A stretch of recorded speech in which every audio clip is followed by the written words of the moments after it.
नीतीश कुमार ने डोमिसाइल नीति बदला, इसलिए बदला कि 24 में लोकसभा का इलेक्शन था। देश भर में प्रधानमंत्री बनने के लालच में बिहार के युवाओं का नौकरी छीनकर दूसरे राज्य के युवाओं को नौकरी दे दिए। अब बिहार में विधानसभा चुनाव है तो कह रहा है कि TRE 4 में डोमिसाइल का चेंज किया जाएगा। कितना % बिहार के लोग रहेंगे? अगर TRE 4 में डोमिसाइल लागू हो रहा है तो 100% सिर्फ और सिर्फ बिहार के लड़कों को ही नौकरी मिलना चाहिए। एक जन स्वराज के खड़ा होने से, एक विकल्प आने से 400 रुपया का पेंशन बढ़ के 1100 हो गया, रसोईया का सैलरी दुगना हो गया। डोमिसाइल पर सरकार ने नीति बदल दिया।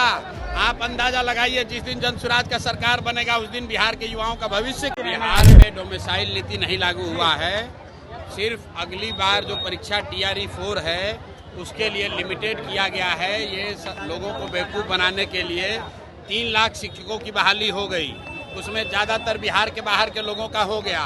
क्यों हुआ?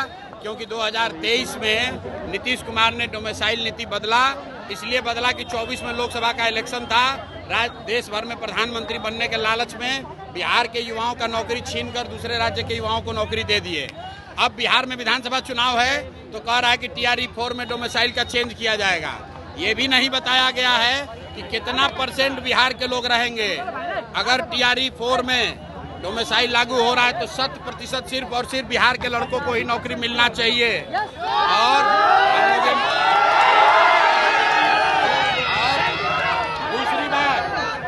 दूसरी बात बिहार के युवाओं को ये समझना है कि एक जन स्वराज के खड़ा होने से, एक विकल्प आने से 400 रुपया का पेंशन बढ़ के 1100 हो गया, रसोईया का सैलरी दुगना हो गया।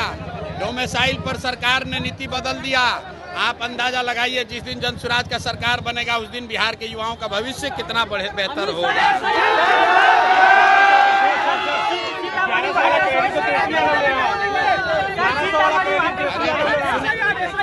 ऐसा है, क्रेडिट कोई भी ले, बिहार का एक आदमी जानता है कि 20 बरिस से यहाँ पर बुजुर्गों को, दिव्यांगों को, विधवाओं को 400 रुपया मिल रहा था। उस 20 साल में 3 बरस तेजस्वी यादव भी सरकार में थे, 1 रुपया नहीं बढ़ाया।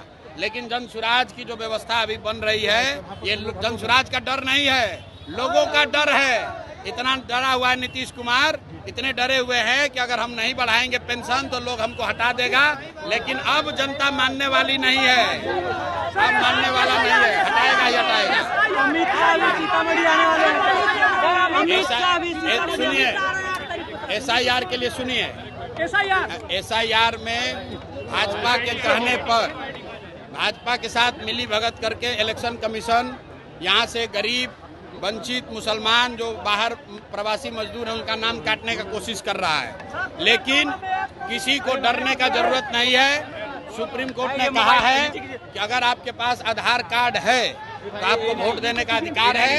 इलेक्शन कमीशन, किसी का नागरिकता तय करने का अधिकार इलेक्शन कमीशन के पास नहीं है। ये सुप्रीम कोर्ट का रूलिंग है, इसलिए किसी को डरने की जरूरत नहीं है।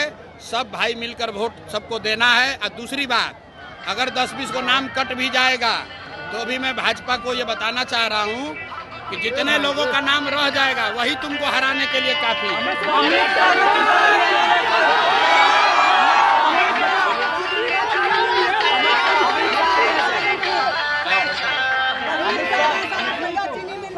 सुनिए, अच्छा रुकिए,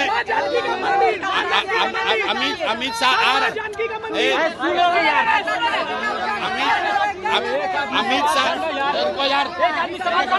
अमित शाह आ रहे हैं तो अरे सुनो, अमित शाह, मोदी और राहुल गांधी, आप सबको ये पूछना है कि चुनाव के अलावा अगर अमित शाह, राहुल गांधी और मोदी एक रात भी बिहार में बिताए हों चुनाव के बाहर तो हमको बता दीजिए।